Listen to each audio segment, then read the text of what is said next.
Nous sommes le vendredi 20 décembre et nous vous devons un grand merci pour votre générosité et votre confiance. Votre soutien est notre plus beau cadeau. Mais malheureusement, il n'est pas encore suffisant. Nous n'y sommes pas. TV Liberté ne vit que des dons de ses téléspectateurs. La chaîne n'appartient à aucun lobby, aucun parti, aucun milliardaire, aucun oligarque. Elle vous appartient. Pour qu'en 2020, TV Liberté poursuive son ascension et frappe plus fort. Aidez-nous maintenant et avant le 31 décembre. C'est ensemble que nous sommes solides.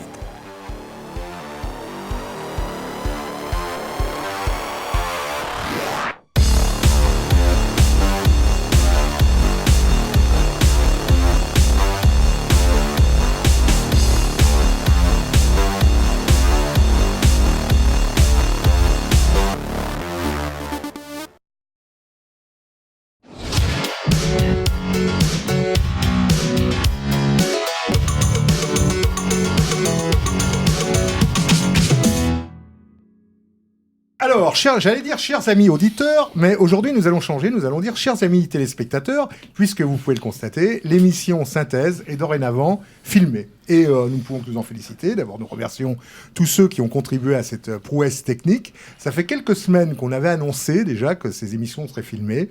Eh bien, comme tout finit par arriver, aujourd'hui, nous avons une émission filmée et nous avons un invité. Filmé aussi. Filmé aussi, oui. Qui est quelqu'un de connu dans le milieu non conformiste, on va dire, qui est un éditeur engagé, qui est un blogueur insolent. On peut appeler ça comme ça, puisque son site s'appelle l'Insolent.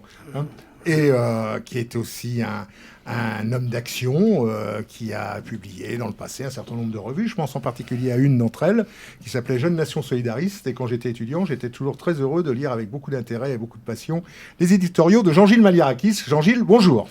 Bonjour, Roland. Alors, pour interroger Jean-Gilles Maliarakis, qui nous parlera tout à l'heure des éditions du Trident et des dernières productions de sa maison d'édition, nous avons Philippe Randa. Bonjour Philippe. Roland. Bonjour Jean-Gilles Maliarakis. Bonjour. Nous avons évidemment le professeur, et bien bonjour monsieur le professeur. Bonjour Pierre Roland. Delouvier, Je suis content de vous savoir enfin à quoi vous ressemblez. Je crois qu'il y a peut-être des gens qui vont être déçus, on va peut-être perdre... En fait, C'est possible. Mais en on même va temps, gagner on va peut-être ouais, recevoir du l'argent. courrier en même temps. on va recevoir des sait courriers, bon, bah, c'est comme ça. Alors l'audimat va peut-être baisser à cause de ça, mais tant pis, hein, c'était comme ça. Voilà, on se modernise, on touchera peut-être plus de monde aussi, allons savoir. Et nous recevrons aussi tout à l'heure quelqu'un qui va nous parler d'une expérience qui va se dérouler quelques jours avant Noël. C'est un marché de Noël, une boutique éphémère, c'est pour ça qu'on appelle ça. Nous recevrons Gabriel Charpentier, qui est l'animateur justement de cette boutique éphémère installée 5 boulevard Edgar Quinet, qui ouvre demain. Exactement, Roland. Qui ouvre demain, et enfin il nous en parlera un petit peu plus dans le détail tout à l'heure, et ça sera certainement une excellente idée pour vous d'aller faire vos courses de Noël, comme on dit, acheter vos cadeaux pour vos amis, votre famille, à cette boutique éphémère au cœur de Paris. L'expérience mérite d'être soulignée et encouragée. Une date bien Bien fixe, précise. effectivement. On parlera de tout Voilà. ça tout à l'heure avec Gabriel. Alors, Merci. nous recevons donc aujourd'hui Jean-Gilles Maliarakis. Jean-Gilles Maliarakis, d'abord c'est un plaisir de le recevoir, cher Jean-Gilles. Partagé. On se connaît depuis longtemps. Depuis très longtemps. Et vous animez les éditions du Trident. Alors, de tout ça, on va en parler. Mais dans un premier temps, puisque Philippe Randa a suivi l'actualité, et justement, je vais vous demander en tant qu'observateur de l'actualité, en tant qu'animateur du site L'Insolent, vous êtes bien sûr invité à intervenir quand vous voulez dans la revue d'actualité de Philippe Randa. Philippe, Eh c'est à vous. bien, l'actualité cette semaine, bien évidemment, et ça tombe bien que Jean-Gilles Maliarakis soit là, parce qu'il va pouvoir nous apporter plein d'éclairages sur, non pas sur les manifestations de la CGT, de la CFDT et des autres, sur les réactions du gouvernement, la démission de Jean-Paul Delevoye, mais peut-être pourra-t-il, lui, nous expliquer à nos téléspectateurs, donc plus auditeurs, mais téléspectateurs, vraiment ce plan de retraite, finalement, personne n'y comprend vraiment rien et tout le monde a peur que, si vous, le professeur a compris tout ce... Non, vous n'avez pas cherché l'originalité pour votre premier sujet. Ben oui, mais c'est l'actualité de la semaine. Bah oui, c'est c'est l'actualité vrai, de la c'est semaine. On vrai, n'y peut rien quand même. La moitié de la France est paralysée Non, par mais les grèves. Maudit gouvernement, maudit syndicaliste. On nous reprocherait de ne pas en parler.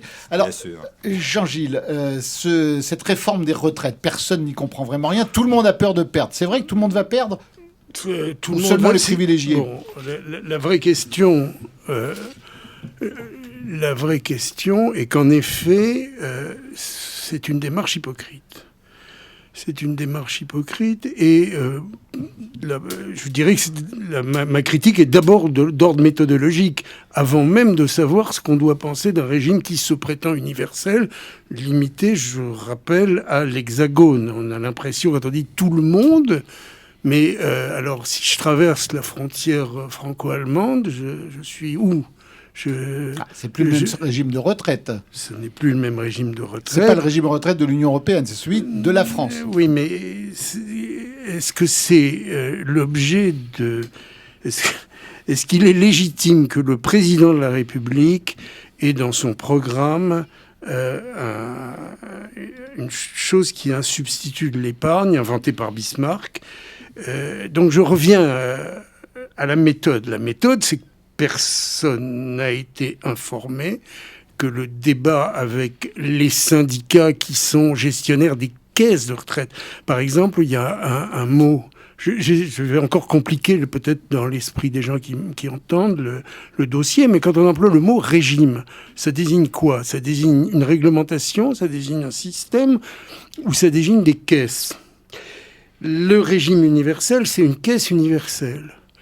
C'est une caisse, enfin, pour tous les Français. C'est-à-dire que tous les Français cotisent à la même caisse. Et déjà, ils cotisent à la CSG, ils payent des impôts pour payer les déficits des régimes qu'on appelle spéciaux, qui sont en fait des régimes subventionnaires.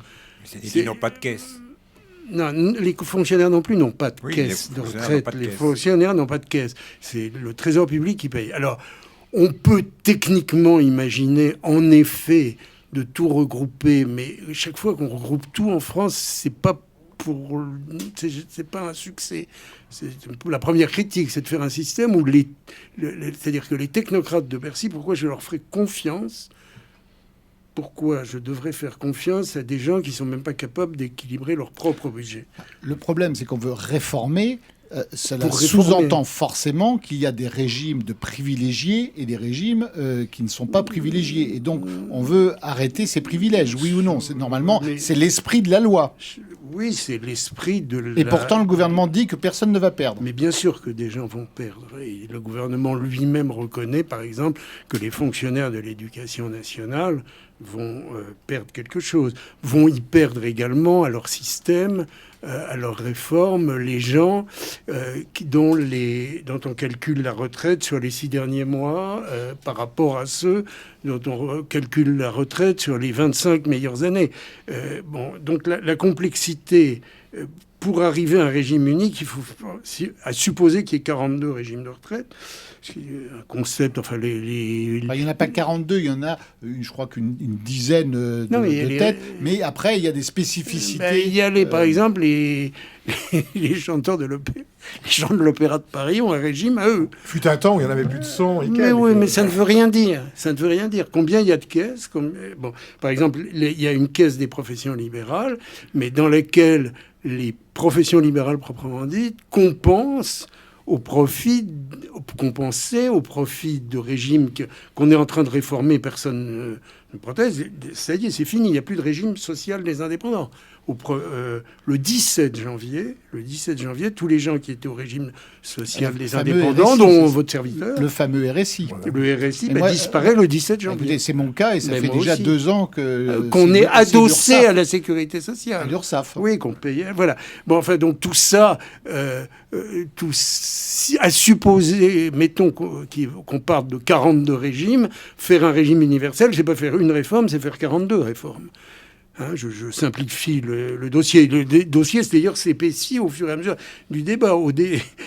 Comment il s'appelle, ce type qui fait sur RTL des choses assez amusantes. On est passé de 8 questions. Jean-Michel Maintenant- Apathy, peut-être. Non, Apathy n'est pas amusant du tout.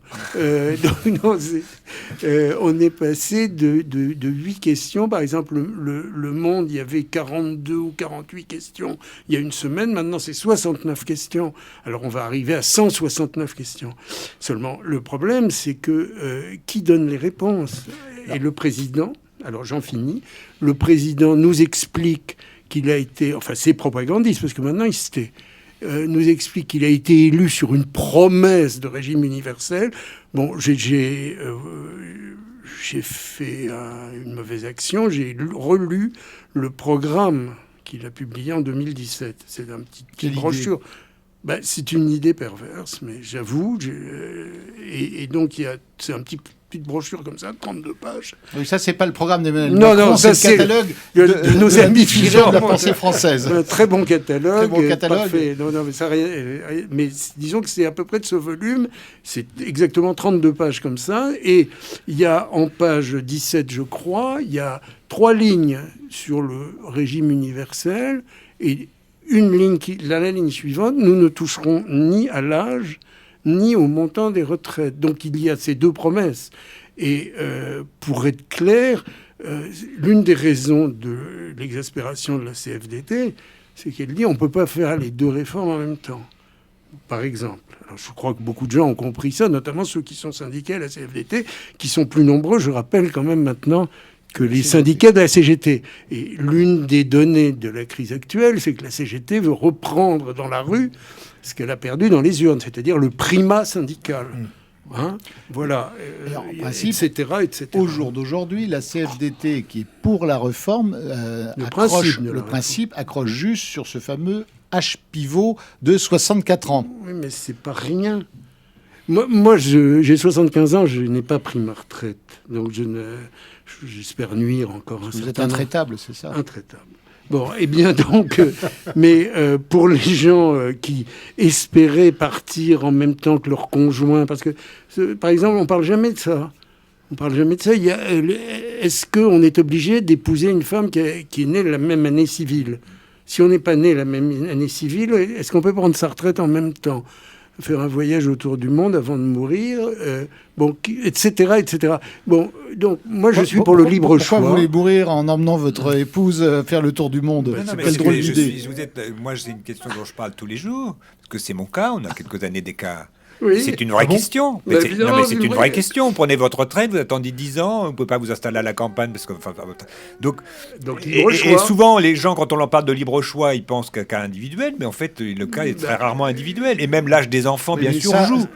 Moi, je connais des gens. Moi, je connais que des gens, que des couples. L'un est à la retraite, oui, avant l'autre. Généralement, c'est l'homme avant la femme. Quand c'est 2-3 ans, mais quand même, quand c'est 10 ans. Et puis, il y a aussi l'âge des enfants. Moi, je connais des gens qui continuent à travailler parce qu'ils disent je continue à travailler parce que mes enfants sont jeunes. J'ai pas envie qu'ils aient un père à la retraite. Et puis je peux ajouter un mot ça sent, qui est ici, c'est cohérent. Elle. Et puis liberté. C'est le numéro 1 sur les pissotières de la République, c'est liberté, je sais plus quoi. Enfin. Ne galvaudez pas ce beau mot qui est quand même le nom de la radio en plus. Oui, mais c'est le seul qui est beau sur les pissotières de la République. Voilà, mais d'accord. Donc libre choix, effectivement. Mais il y a toujours le libre choix, on n'est pas obligé. Ah bah oui, mais bonus-malus, c'est plus libre choix. Oui. Attention, parce que voilà la question. Mais qu'est-ce qui change déjà? Aujourd'hui, on pouvait prendre sa retraite avant l'âge de truc, et donc toucher moins en prenant sa retraite plus tôt. D'accord, oui. Moi, voilà, c'est ça que je ne comprends pas dans tout ce raout autour des retraites. C'est pas que je veux défendre le gouvernement, d'ailleurs, il est indéfendable puisqu'on ne comprend rien. Le problème, c'est que tout le monde s'imagine, à tort ou à raison, perdre. Le gouvernement dit que personne ne perdra, et pourtant, si on change les choses, c'est qu'il y a des gens qui touchent trop, forcément. Bien sûr, puisque c'est à égal. C'est pas pour payer davantage de retraite. Mais bien entendu, c'est à budget égal. À budget égal, beaucoup vont gagner. Donc, forcément, si on est à budget... Enfin, excusez-moi de cette tautologie. Si on se partage 14% du produit intérieur brut, certes, il peut augmenter. Il n'augmente plus beaucoup, d'ailleurs. Mais c'est peut-être aussi une des vraies questions. C'est qu'on a raisonné pendant des années en se servant de la croissance et de l'inflation. Évidemment, puisqu'on ne peut plus... Quand on dit 1 euro cotisé, alors il y a une question qui s'appelle la valeur actuarielle. La valeur actuarielle de l'euro, à supposer que ce soit l'euro il y a 20 ans, c'était pas encore l'euro, mais les sommes que vous avez versées il y a 25 ans, comment vous les actualisez? Il y a un coefficient du ministère des Finances, mais c'est très discutable. C'est pourquoi l'épargne préférée des Français s'appelle l'immobilier. Hein, et ils ont bien raison. Et là, il faut quand même pas perdre de vue que la retraite ouvrière inventé par Bismarck pour fidéliser les ouvriers allemands à la création du Second Reich, eh bien, c'est un substitut à l'épargne. Et donc, on peut imaginer d'arriver... Alors là, il serait honnête de le dire. Que les jeunes qui payent aujourd'hui payent pour leurs parents et n'ont pas grand-chose à espérer de ce qu'ils payent pour eux. Hein, c'est un point important de le rappeler, parce que les jeunes le savent. Enfin, j'ai quand même autour de moi... je suis grand-père, donc je vois... mon dernier petit-fils, qui n'a même pas un mois, n'est pas en mesure de m'expliquer le problème, mais leurs parents ont parfaitement compris qu'ils ne toucheront rien, ou pas grand-chose. Mon père m'avait dit la même chose quand j'avais une douzaine d'années. Hein, oui, mais déjà, par rapport... Alors, j'ai remis à quelqu'un dont j'ai oublié le nom, qui était un des porte-parole de la droite nationale. Je lui ai remis en 1984 un livre qui s'appelle « La fin des retraites » d'Olivier Babot, en collection plurielle. Hein, c'était pas... je lui disais, ça va être un grand dossier. Quelques années plus tard est arrivé le dossier Rocard. Le Rocard dit c'est un truc sur lequel, en 91... Oui, Jean-Gilles, donc nous allons pas nous étendre plus que cela sur cette affaire de retraite, parce que le temps passe et... Ça nous occuperait jusqu'à la retraite. Ça nous occuperait jusqu'à la retraite. Alors, si on s'aligne sur la retraite de Jean-Gilles, vous serez à la retraite à 75 ans. Vous n'êtes pas à la retraite à 75 ans. Je suis à 75 ans. Donc on a encore un peu de temps. Nous, on a une heure pivot. On a une heure pivot. Alors, justement, si on doit résumer un petit peu tout cela, en termes clairs, donc on a un gouvernement qui donne l'impression d'être totalement hors du coup. Cette affaire l'an dernier, rappelez-vous de l'affaire des Gilets jaunes, il a eu l'impression d'avoir gagné par rapport aux Gilets jaunes. C'est vrai qu'au mois de décembre, il n'emmenait pas bien large au moment des manifestations, au moment où les ministères, les uns et les autres, étaient attaqués par les manifestants, que Paris était à feu et à sang, entre guillemets, et j'exagère un petit peu, mais enfin bon, voilà, enfin eux le croyaient. Après, c'est surtout les Gilets jaunes qui étaient en sang. Oui, qui étaient à feu et à sang. Enfin bon, ils ont eu peur, ils ont fini plus ou moins par gagner, ou penser qu'ils ont gagné en tout cas, et aujourd'hui ils pensent que c'est la même chose par rapport à la CGT. Le seul problème, c'est que pour faire une révolution, il faut un parti révolutionnaire, et les Gilets jaunes n'étaient pas un parti révolutionnaire, donc ça ne pouvait pas aller beaucoup plus loin. En revanche, avec la CGT et les syndicats d'une manière générale, eux, ils savent ce qu'ils veulent. Ils ont eu l'impression l'an dernier de perdre la main avec l'affaire des Gilets jaunes et auparavant avec d'autres affaires du même genre. Et aujourd'hui, ils veulent reprendre leur place et toute leur place, ce qui est après tout à fait normal. Donc on est dans une situation qui n'est pas facile à régler. Et en attendant, les gens attendent, se posent la question de savoir comment est-ce qu'ils vont pouvoir passer Noël en famille. Et il y en a d'autres d'ailleurs qui se posaient la question, pas plus tard que ce matin, comment ils allaient venir aujourd'hui dans ce studio. Voilà.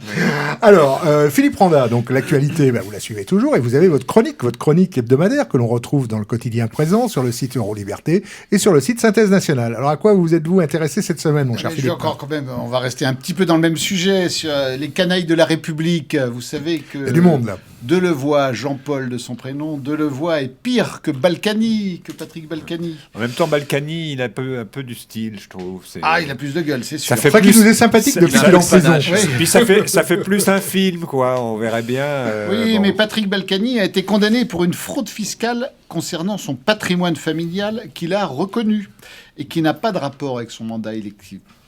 Jean-Paul Delevoye a pour sa part accédé à une fonction gouvernementale en omettant la totalité des divers mandats qu'il cumulait et qu'il avait obligation non seulement de déclarer, mais desquels il devait démissionner.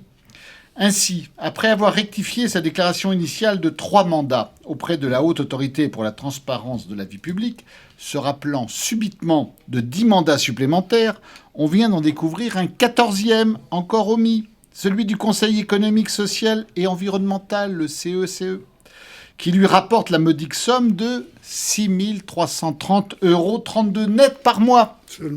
Seulement.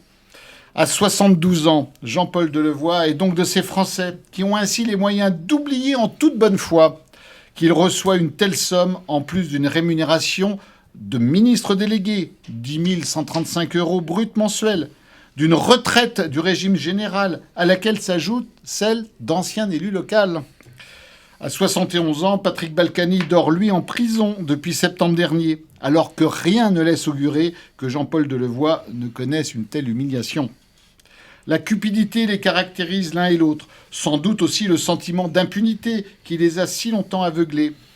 Mais au concours du politicien français le plus méprisable, après Jérôme Cahuzac et bien d'autres, De ces 2 vieux chevaux de retour du RPR et de l'UMP, l'ex-haut commissaire aux retraites auprès de la ministre des Solidarités et de la Santé l'emporte largement sur l'ex-député et toujours maire de Levallois, incontestablement.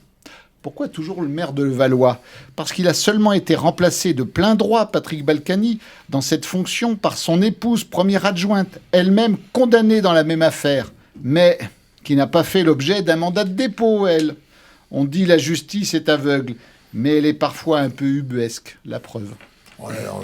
Mandat, dépôt, ça fait très bancaire. Tout ça. La justice est bonne fille. Ah ben c'est les Balkany, c'est bancaire. C'est tout ça. très bancaire. Alors, à la suite à cette bancable. chronique, et avant de reprendre notre entretien avec Jean-Gilles Malirakis, à propos on parlera peut-être des éditions et de son travail éditorial après. Mais tout à l'heure, j'indiquais que nous recevions aujourd'hui un autre invité qui est Gabriel Charpentier. Alors, Gabriel Charpentier, vous êtes sur une initiative assez originale et assez intéressante, une initiative de saison, si je puis dire, puisque vous ouvrez un marché de Noël éphémère. Oui, une boutique éphémère. Une boutique éphémère. Un mini marché de C'est Noël. ce qu'on appelle les boutiques pop-up. Pop-up. Pop-up. Oui. Ah oui, pop-up. Mais je trouve que c'est bien, la droite pop, c'est peut-être un nouveau Boutique courant qu'il faudrait boutique créer. éphémère enracinée, c'est aussi bien. Voilà, c'est mieux, on préfère enraciner. Voilà. Voilà. On préfère cela. Alors, donc, vous ouvrez une boutique éphémère enracinée qui est installée au 5 boulevard Edgar Quinet, dans le 14e arrondissement. C'est une adresse qu'on connaît. Ça nous dit quelque Exactement, chose. effectivement, c'est l'ancienne boutique Carbraise. Ah voilà, c'est ça. Qui est juste en face de la bouche de métro. Le foyer animé par Yann Bertillon. Voilà. Alors, ça aura lieu du 19 décembre au 22 décembre. Voilà. De 14 Alors, de 15h. 15h Voilà, de 15h à 20h le jeudi. Et puis, vendredi soir, il y a un pot. Un pot de l'amitié, un vin pot de chaud, l'amitié, effectivement. Vin chaud, avec... Ne me regardez pas comme ça. Vous pourriez y aller, vous, monsieur le professeur. Je suis pas si très vous- très loin. Vous n'êtes pas très loin, C'est justement. accessible à Moi, je pied. serai en Bretagne, moi, je serai Mais le loin, vin chaud mais- est servi jusqu'à quelle heure Jusqu'à c'est ça, là 22h. Oui. De 19h à 22h. 22h. Ça limite... Ça laisse, vous aurez pas Bah, trop comme ça. Oui, c'est pas, Bon, à c'est mon juste avis, vous juste, avez hein. déjà Faut pas visité. arriver, Oui, faut pas arriver oui, trop oui. tard quand même. Non, pour revenir à les choses plus concrètes. Alors, donc, qu'est-ce que vous vendez dans votre boutique éphémère ? Alors, moi, je ne vends pas seul. L'idée, c'est d'avoir comme une sorte de guilde. Ouais. En fait, où on regroupe plusieurs artisans. Donc, on va avoir des objets en céramique, en bois, du textile. On va avoir des écrivains qui seront effectivement déposer leurs livres. On va avoir tout ce qui va être affiche. On va retrouver exactement les affiches qui sont vendues à l'Iliade et qui étaient vendues à l'Iliade au colloque dernier. On va retrouver pas mal de petits objets, un petit coin gourmand. C'est ça aussi, c'est important. C'est-à-dire qu'effectivement, vous êtes invité à boire, mais on a aussi des ventes de pain d'épices, de conserves. C'est un petit peu ce que faisait la boutique médiévale. Exactement. Il y a quelques effectivement. années, malheureusement, qui a fermé, mais Oui. qui était... Les qui shops était- médiévales. Les shops shops médiévales, médiévales, ouais, qui étaient rue cherchez-nous, Friand, ouais. effectivement. Oui, rue Friand, dans le 14e. Voilà. Ouais. Et donc, vous allez proposer tout cela Là, on aux propose tout visiteurs, ça et donc, ça va être une belle occasion de faire le plein à quelques jours de Noël. Parce On que- espère. Pour essayer de contrecarrer un peu la consommation actuelle, malheureusement, des gens qui passent principalement par C'est une bonne Amazon. initiative de regrouper tout ce qui est artisan Voilà. et commerçant, en fait, identitaire. C'est un petit peu ce qu'a fait notre ami Pierre Vial Oui, avec sa terre, samedi dernier sa à l'occasion table, de la table, enfin de sa journée ce de terre n'était et pas peuple. une table, en Ouais, fait. c'est pas une c'était table ronde, la c'était journée annuelle de l'artisanat. de terre et de l'artisanat peuple. où j'étais moi-même Oui, c'est présent, vrai, oui. effectivement, Il n'y avec avait mon pas de stand. conférence cette Mhm. année, mais ils avaient réuni tous les artisans de leur connaissance, de leur milieu. Et effectivement, alors il y a eu moins d'influence que prévu, et pour cause, à cause des événements, des grèves et des problèmes dans les transports. Mais il y a quand même eu du monde, et ils étaient heureux surtout que tout le monde soit là. C'était un état d'esprit. J'en ai parlé avec un des responsables qui m'a dit qu'il était heureux d'avoir réussi, d'avoir vu que tout le monde était venu, Que les tous artisans ceux soient qui déjà s'étaient prévenus, engagés effectivement, à les venir. exposants, ouais. Ouais. Avec ces Alors- exposants, c'était pas forcément facile de venir de toute la Oui, France. forcément. Qu'est-ce qu'on peut... Bon, j'imagine que tout ça, c'est à des prix intéressants. Oui, alors Ah, voilà, c'est pas- effectivement, on a pas une vraiment pour opération toutes financière, les tout bourses. ça. Non, Oui, on a pour vraiment toutes pour les toutes les bourses, bourses. oui, Le petit cadeau à 5 € pour la tata, ça fait toujours plaisir. Hein, ça, Ce sont les cadeaux de dernière minute. Exactement. On a toujours besoin d'un cadeau de Alors, dernière À la attention, dernière minute, Non, non, avant attention. le 22, Oui. hein, il faut pas y aller le 24. Dernière à minute, je veux pas dire 19 heures. brader. Hein. L'idée, c'est vraiment de travailler avec donc, des artisans enracinés. Hein. C'est pour ça qu'on a pris cette intitulation. Parce qu'en fait, c'est du Made in France. fait en France, hein, ça Fabriqué sera même- en France. exactement, ce qui sera même mieux, et vraiment à la main. Ça veut dire que moi j'ai vérifié, c'est moi donc je suis à l'origine effectivement du projet, et j'ai vérifié chaque artisan. Personnellement, justement, on en a retrouvé à Père et Peuple samedi dernier, mais on confirme bien que là, ce que vous achetez, c'est bien fait par les gens qui seront présents et vraiment qui mettent leur cœur à faire de Ce l'enracinement. ne sera pas le carreau du temple, quoi. Non, je ne pense pas. Alors, donc, 5 boulevard Edgar Quinet, dans le 14e arrondissement, métro Edgar Quinet, si les métros fonctionnent, évidemment. On espère. On espère, oui. Donc, la boutique éphémère identitaire, du 19 décembre au 22 décembre, l'après-midi et vendredi soir, un vin chaud jusqu'à 22. C'est Voilà, un programme sympathique. j'ai juste modifié le samedi et le dimanche, on est ouvert à partir de 10h. Ah, à partir de 10h Voilà. du matin. Très bien, très Voilà. bien. Après, vous pouvez retrouver effectivement les Très, horaires très, sur très bien, la très- boutique éphémère de l'artisanat enraciné sur Facebook. Hein, on utilise tous les réseaux sociaux et d'ailleurs, je veux remercier Roland pour m'accueillir sur la radio pour en parler brièvement. Voilà. C'est tout à fait normal et on est très heureux de vous recevoir, Gabriel, parce que ce genre d'initiatives sont quand même assez rares et ça mérite d'être soutenu. Voilà.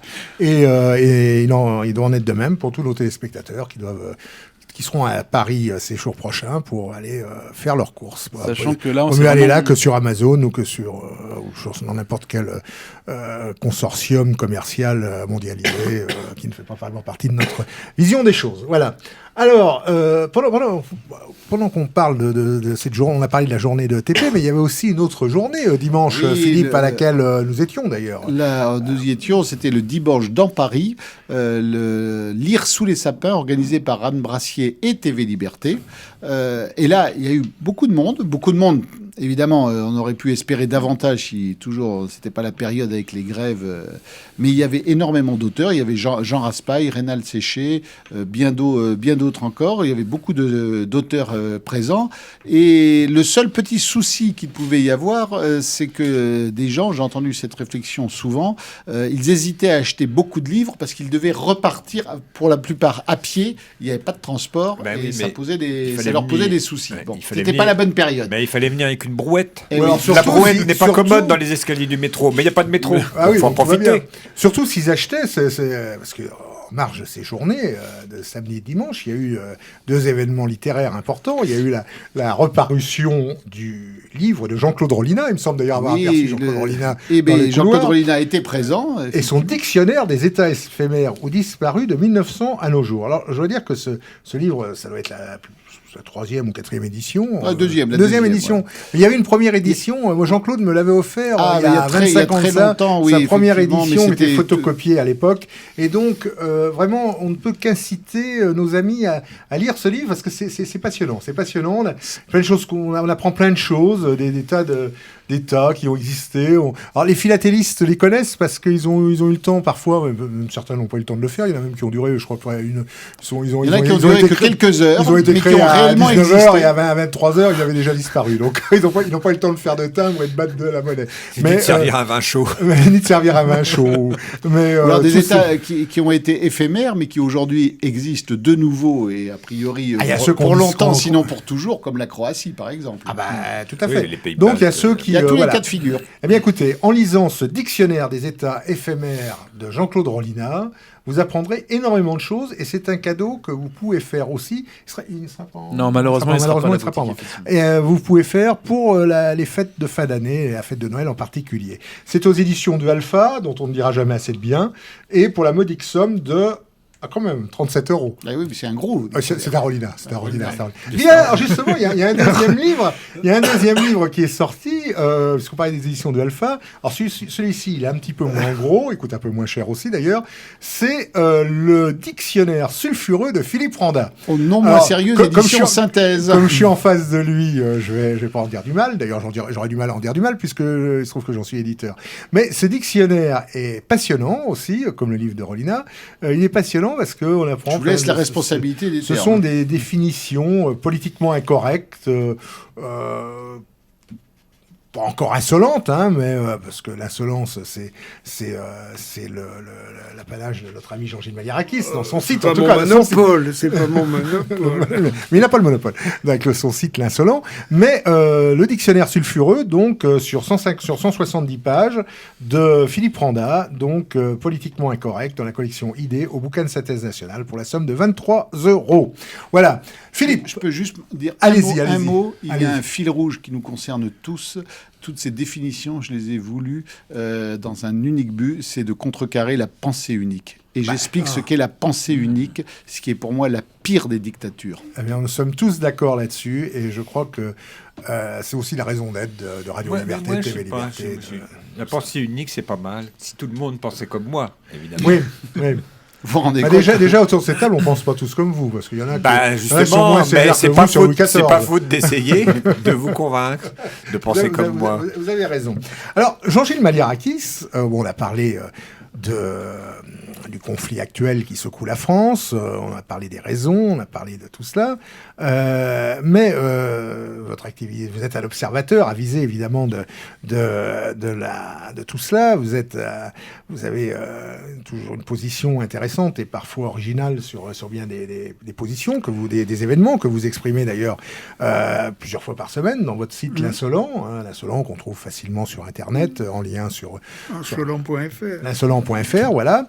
Et vous êtes aussi éditeur. Alors, vous êtes éditeur depuis un certain nombre d'années. Vous avez lancé à la fin des années 70 les éditions du Trident, qui se sont fait connaître en particulier en rééditant l'œuvre d'Emmanuel Baudelomeni, son dictionnaire des dynasties bourgeoises. Le dictionnaire des dynasties bourgeoises est une œuvre de Henri Coston. D'Henri Coston, oui. Donc lui, c'est les responsabilités des dynasties bourgeoises. Oui, tout à fait. 5 volumes. En 5 volumes, oui. Voilà, Cinq ou c'est six une volumes. histoire non conformiste de la France contemporaine depuis le coup d'État de Brumaire, et où il s'interroge sur les responsabilités de l'effondrement de ce pays, car hélas, 2 siècles d'histoire de France, c'est 2 siècles d'effondrement.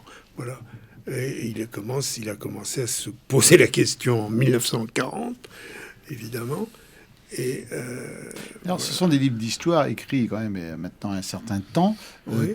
Évidemment fort juste pour l'époque, mais qui n'ont pas vieilli et qui. Est-ce qu'il y a Tout vieillit, tout mon cher vieillit, mais est-ce Philippe, est-ce qu'il y a des choses dans ces livres qui pourraient être obsolètes ou pas tellement? Je me fais l'avocat du diable en disant ça. Vous allez évidemment pas dire non. je les ai travaillés. Alors, l'avantage d'être un éditeur artisan, car c'est l'étiquette que je revendique, c'est qu'on travaille la maquette, le texte, la correction. Donc, on lit 8 fois un livre avant de le publier. Donc, on finit par en être complètement imprégné. Il y a des choses qu'on peut évidemment contester. En fait, il est un peu contre tout, on pourrait dire. Mais pourquoi pas être contre tout ce qui a fait tant de mal à ce pays. Il voit, par exemple... Alors, il est mort en 1974 et il assiste à l'ascension du giscardisme. Et il voit, donc, je rappelle aux éditeurs très jeunes qui nous ont... C'est que Giscard d'Estaing a été élu en 1974, et à l'époque, on n'imagine pas tout le mal qu'il allait faire. Et il en a fait considérable. Enfin, si on regarde le bilan, il arrive à être presque plus catastrophique que Mitterrand, ce qui est quand même exploit. Et pour lui, c'est l'achèvement du triomphe de ce qu'il appelle les dynasties bourgeoises, qu'on pourrait appeler le gros argent. En fait, c'est le dernier grand bourgeois à accéder au pouvoir, parce que Mitterrand, Chirac... grand bourgeois lui-même. Oui, grand bourgeois lui-même. Ah non, mais la thèse de Baudelomeni... Les autres n'étaient pas des grands bourgeois. Non, la thèse de Baudelomeni, c'est que même derrière... Clémenceau n'est pas un grand bourgeois, mais derrière le pouvoir politique, il y a ce qu'il appelle les grands habiles. Et les grands habiles sont... Alors, je résume la thèse d'Emmanuel Baudelomeni. Comme toutes les thèses, on peut dire ça devient un peu systématique. Mais il n'y a pas que ça dans la série. Sa thèse, c'est que à partir de la Révolution française, la France est possédée par les gens qui sont les acquéreurs de biens nationaux, qui inventent des majorités de centre-gauche pour camoufler une réalité sociale, un accaparement des privilèges bourgeois qui sont les leurs et qui, en définitive, semblent être restés intacts aujourd'hui encore. Alors, il ne s'agit pas de dire un tel politicien vient de tel sérail social. Je ne veux pas entrer d'ailleurs dans l'intellectualisme de l'analyse de cette thèse, mais disons que c'est la thèse sous-jacente, mais c'est pas un historien qui ne ferait que développer une thèse, ne serait pas un historien, mais un polémiste de mauvaise foi. Il décrit, c'est que par exemple, alors je viens de publier un bouquin sur le traité de Versailles, c'est une autre question, j'espère qu'il y aura un vrai débat sur le centenaire du traité de Versailles, qui cette année entre cette année, c'est en 1920 qu'il entre en vigueur, donc on devrait cette année parler de cette chose-là. Son travail est étonnant parce qu'il est allé vraiment aux archives, il a montré ce qu'a été la ratification, le débat extraordinaire où on voit que l'aveuglement est en fait au banc du gouvernement. Mais aujourd'hui, le traité de Versailles est quasi unanimement critiqué par tous. Pour Personne les mêmes ne raisons. pense que, pas forcément Bien pour les sûr, mêmes raisons, mais tout le monde admet que c'est une catastrophe qui a débouché Bien sûr, sur bien. la Seconde Guerre mondiale. Oui, mais pourquoi? Oui, mais lui, il voit Non, lui, les c'est le choses débat. de l'autre côté, si vous voulez, Non, pas dans les conséquences. il étudie la façon dont on a débattu de la ratification du traité. Que nous sachions que 20 ans plus tard, n'est-ce pas, c'est facile de prévoir le passé. Enfin, c'est déjà mieux que de ne pas le connaître du tout. Mais que nous sachions que 20 ans plus tard, on n'a fait que reprendre les combats, en fait. La Deuxième Guerre mondiale est sortie du traité de Versailles, de l'ensemble de la paix de Versailles, y compris la paix de Sèvres, etc. Bon. Il explique comment, en 1919, on savait, c'est-à-dire que la droite parlementaire, ça c'est un point très important dans sa pensée, la droite parlementaire a dit dès août-septembre 1919 tout ce qui allait se passer, y compris le redressement de l'Allemagne. Mais pas forcément dans des termes aussi polémiques que des gens qui auraient été uniquement anti-allemands. Il montre que les porte-paroles, les gens qu'on a oubliés, Louis Marin fait un rapport de 30 pages absolument lumineux où il explique ce qui va se passer. Mais le premier intervenant, qui s'appelle Louis de Chapdelaine, je pense que ici, nous savons tous qui est Louis de Chapdelaine, mais les jeunes générations ont un peu oublié cet homme-là. Louis de Chapdelaine a expliqué. C'est le premier intervenant, en août 1919. Bainville écrit en 1920 son livre. Keynes écrit en 1920 et en 1922 deux livres sur les conséquences du traité de Versailles. Ce qui est intéressant, c'est de voir la faillite du système politique français à cette époque-là. Ce qui est fascinant, c'est de voir que c'est des bancs du gouvernement, c'est les spécialistes qui disent des sottises. D'abord, le ministre des Finances qui invente la doctrine l'Allemagne paiera. C'est M. Klotz. Vous l'avez tous oublié, mais n'empêche que c'est l'homme des finances de Clémenceau. C'est Clémenceau lui-même qui, en définitive, confie à un homme qui s'appelle Tardieu la rédaction du traité, car le traité de Versailles était fait à partir des idées du président Wilson, qui ensuite va être complètement désavoué par les États-Unis, et fait par un homme qui ensuite fait une porte-beau et parle-beau, qui est André Tardieu, qui est le rédacteur et le rapporteur du texte. Or, Tardieu, pourquoi il a conçu le traité de Versailles? Il a conçu le traité de Versailles que voulaient les banques américaines. Il faut être tout à fait clair. Toute la folie des réparations, c'est les banques américaines, mais c'est aussi des grands... N'est-ce pas? On n'a pas voulu faire les sacrifices nécessaires. On a voulu faire la guerre sans faire les sacrifices nécessaires. Donc on a fait la guerre à crédit, comme aujourd'hui on paye des retraites à crédit. Mais c'est très commode. Alors c'est très commode, il y a des gens pour prêter. Mais c'est... Vous savez, après, ils ont le mauvais goût de réclamer. Oui, c'est incroyable, incroyable, un beau jour.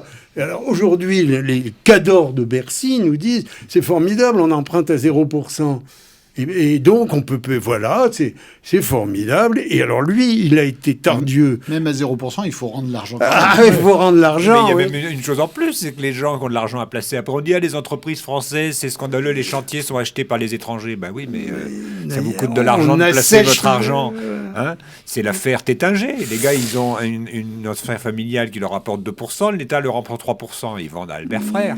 Voilà, etc., etc. Après, on dit, bah, c'est les les droits de mauvais français, succession non. sur les petites entreprises. Voilà. Bon, enfin, donc pour en revenir à notre histoire, on sait tragiquement que le traité de Versailles est une folie. Mais ce qui est intéressant, c'est le débat. Alors on voit trois grandes forces, en gros, et c'est ça l'intérêt du bouquin.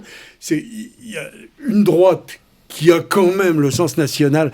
Mais par exemple, Barrès intervient. Moi, j'ai été très surpris parce que, je vais être très franc, rien ne me fatigue plus que la germanophobie. Hein, pour moi, la musique me semble quand même... Jean-Sébastien Bach n'est pas un Bosch pour moi. Oui. Jean-Sébastien Bach... Même Bainville s'est rendu pénible dans certains de ses livres par ça. Surtout Bainville. Mais donc, enfin, voilà, je veux pas polémiquer avec ça, mais donc rien ne m'exaspère plus que ça. Bon, j'ai perdu le fil. Mais ce qui est La intéressant... germanophobie. Oui, rien ne m'exaspère plus qu'une certaine germanophobie. J'ai une photo de mon grand-père en uniforme, comment dirais-je, en uniforme bleu horizon. J'ai toujours cru qu'il était militaire, parce que je n'ai de photos de lui qu'en uniforme des deux guerres. Bon, en fait, il n'était pas du tout militaire. Il était parfumeur. Non, enfin, il était président de la chambre syndicale de la couture, ce qui est toute une profession très différente. Mais donc, cet homme-là, je vois cette génération, qu'est-ce qui me cassait les pieds, cette génération, quand j'étais enfant, qui nous parlait de la Première Guerre mondiale, c'était affreux. Mais par contre, il respectait le combattant d'en face. Et des deux côtés, il y avait un respect. Il faut lire Junger à ce sujet. Les deux séries de livres, Orage d'acier, et puis ensuite Jardins et routes, n'est-ce pas? Il monte... Enfin bref. Revenons. Nous savons que ça a été une catastrophe, mais nous oublions que c'est le système politique français, et pas seulement le Parlement. Au Parlement, on dit moins de sottises que n'en a dit André Tardieu, que n'en a dit Clémenceau, qui n'a pas fait que des sottises, mais qui a fait des choses criminelles parce qu'il voulait détruire l'Autriche-Hongrie. C'est de l'ordre du crime, c'est pas de l'ordre de... Voilà. Tous ces gens ont fait beaucoup de choses très très mal. C'est ceux qui étaient au gouvernement. Et ensuite, par exemple, Tardieu devient l'apologiste du régime présidentiel. Le régime présidentiel américain, dont nous voyons très bien comme ça marche formidablement, le régime présidentiel américain. On a raison de le copier, hein, c'est extraordinaire. Copyright. Commencer par les primaires. Alors, donc Aujourd'hui, c'est le vote d'impeachment contre Trump. C'est la ratification du traité de Versailles par Emmanuel Baudelomeni aux éditions du Trident. Ça coûte 20 €. Ça doit faire à peu près 204 pages. 204 pages. Vous l'avez relu plusieurs fois. J'ai travaillé dessus. Alors ça, c'est ça qui est bien compris. On avait commencé à parler un peu des nouvelles façons de travailler l'édition. On peut aujourd'hui être un éditeur artisanal. Oui, parce que je me rappelle, moi, de vos éditions, Jean-Gilles. Un peu moche, qui a 50 ans. Un peu moche, mais c'était la technique de l'époque, mais vous avez été un des premiers à faire ce qu'on n'appelait pas encore du numérique, c'est-à-dire des impressions en petit tirage. Ah oui. Effectivement, ça n'est pas aujourd'hui la qualité des tirages d'aujourd'hui, parce qu'aujourd'hui, on voit plus de différence entre le tirage offset, c'est-à-dire les grands tirages, ou le tirage numérique. C'est d'une qualité comparable, identique, il n'y a aucun problème. Et je me rappelle de vos premiers tirages, vous innoviez quand même à l'époque. Ah, ouais. Et pour un petit éditeur, c'est quelque chose de péjoratif. Non. Mais il y a des grands éditeurs et des petits éditeurs. Mais, pour un éditeur hardi. Il faut quand même préciser une chose. La différence pour moi entre un petit et un grand éditeur, elle est celle-là. C'est pas la qualité des livres, ça c'est sujet à tous les choix éditoriaux.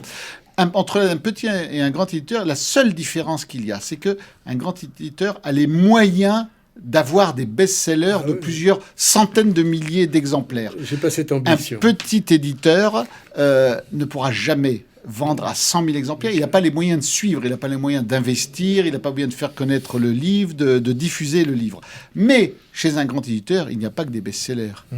Et aujourd'hui, chez les grands, ce qu'on appelle les grands éditeurs, il y a les best-sellers, c'est vrai, mais il y a aussi tous ces livres qui vendent à beaucoup moins que chez les petits éditeurs, des artisans. J'aime beaucoup le mot artisan que vous avez employé tout à l'heure, parce que chaque titre, on le diffuse parfois à quelques centaines d'exemplaires seulement, plus rarement à quelques milliers d'exemplaires, il faut le dire. C'est pas, il faut que les gens arrêtent mais on fait des centaines ou des milliers d'exemplaires. Beaucoup de livres chez les grands éditeurs n'attiennent pas quelques dizaines d'exemplaires. C'est ça, Oui, tout à fait. la grosse différence. Et à ce moment-là, le grand éditeur, lui, perd beaucoup d'argent, et que nous, avec nos centaines On n'a ou pas les moyens quelques d'en milliers perdre d'exemplaires... De beaucoup. toute façon, on n'a pas le choix. Voilà. Mais la moyenne d'édition est très limitée aujourd'hui. C'est quelques dizaines, à peine une centaine d'exemplaires, la moyenne nationale de l'édition.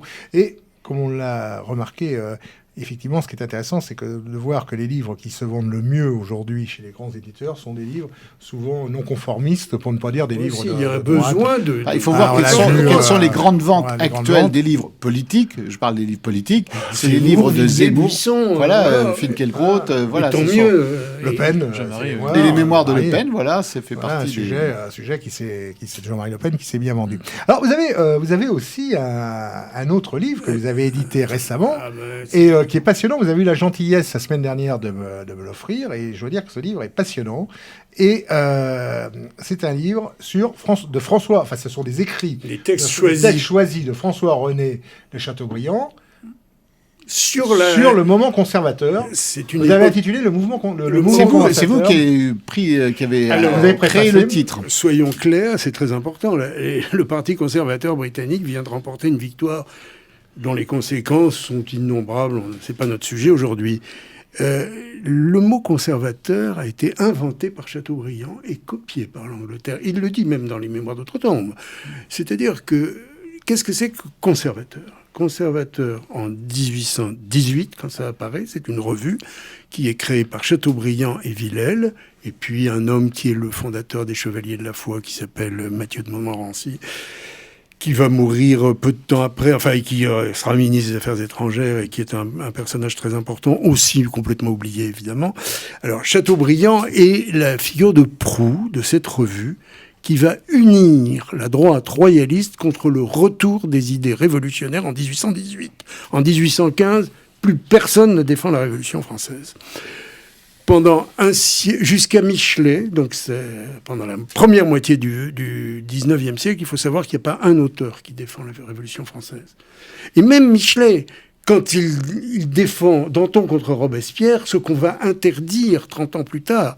Il faut savoir que la formule « la révolution est en bloc » est contre cette idée que Danton est plus sympa que Robespierre. Pour moi, gardez le tout. Mais en 1815, les Français accueillent, et en 1814 d'abord, en 1815 ensuite, les Français accueillent les Bourbons en libérateurs. Ça, c'est complètement oublié, mais je cite Barrère, qui est quand même Barrère, l'homme du comité de salut public, qui dit ça, qui dit, mais les Bourbons, qu'est-ce qu'on a été content de les voir arriver. Mais comment vous expliquez ce retournement Eh à bien, chaque point de la population justement, nous assistons exactement à la même chose. C'est-à-dire que nous assistons aujourd'hui à une réhabilitation rampante du communisme. Piketty, c'est pas autre chose. Piketty, ça n'est pas autre chose que la réhabilitation. Il faut savoir que Jacques Attali, qui a quand même un certain poids, puisque c'est Jacques Attali qui, semble-t-il, a choisi M. Macron à un moment donné, qui le pousse. Jacques Attali dit le grand penseur du XXIe siècle, c'est Karl Marx, du XXIe siècle. Donc mais oui, il y a un numéro spécial. Qui l'eût cru.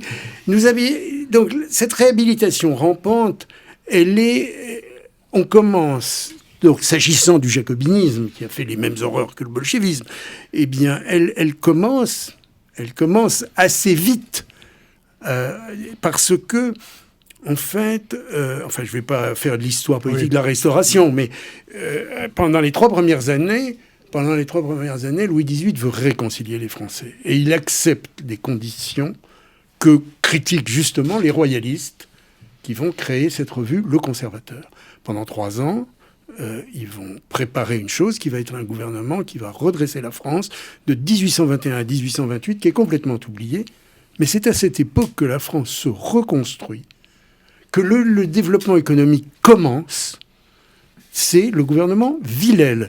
Et ce gouvernement Villèle, c'est l'époque où les conservateurs, c'est-à-dire l'alliance de tout ce qui est contre la Révolution, arrive au pouvoir. Et pour finir sur mon petit résumé, ce qui est extraordinaire, c'est que malheureusement, Chateaubriand et Villèle rompent. Et nous sommes encore tributaires de cette rupture entre une droite littéraire, ce que nous appelons la droite de conviction, la droite que nous aimons. Hein, ça va, je sais pas, de Jacques Perret à Robert Brasillac, je ne sais pas, enfin, que j'appelle une droite... Ils sont nombreux. La droite de conviction, qui est dans la littérature, mais qui n'est pas dans le gouvernement, et un gouvernement qui...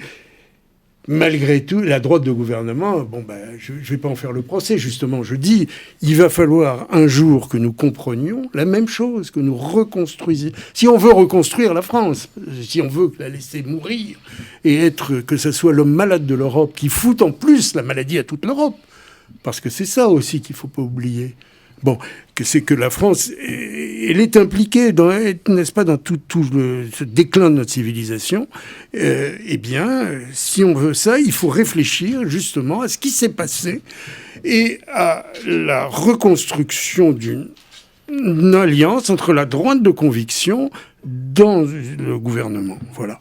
Et eh bien, c'est ce que j'aime dans cette période, parce qu'après Chateaubriand, ce livre est enrichissant.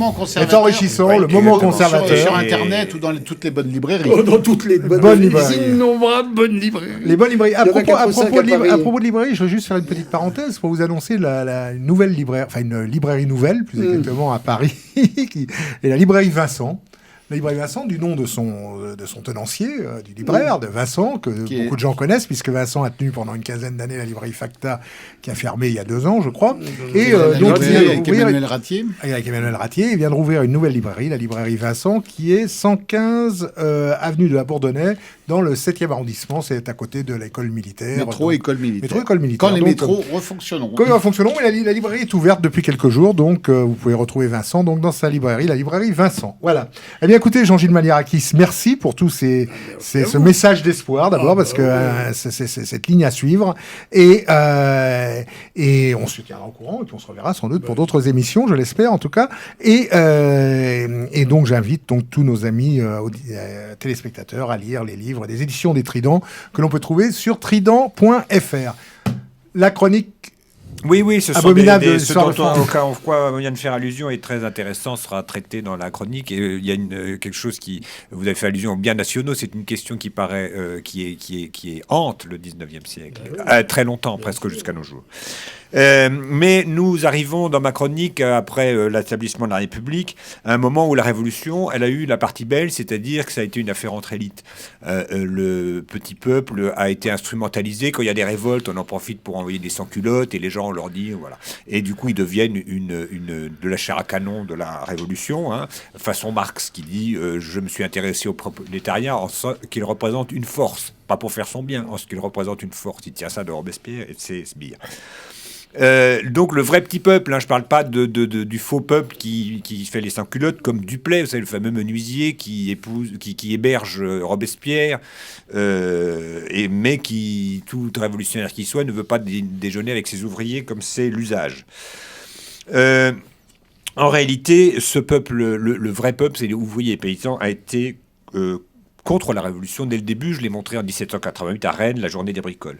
On le voit dans les rédactions des cahiers de doléances. Ils ne demandent pas la dislocation de l'ordre social tel qu'il a été fait. Ils ne demandent pas l'établissement d'une constitution. Ils ne savent pas ce que c'est.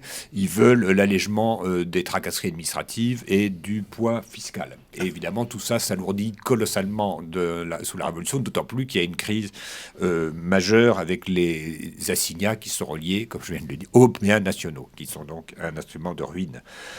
Et il faut rappeler d'ailleurs qu'à la veille de la Révolution, les livres de piété se vendent beaucoup mieux que les livres des prétendus philosophes, hein, les soi-disant littérature philosophique.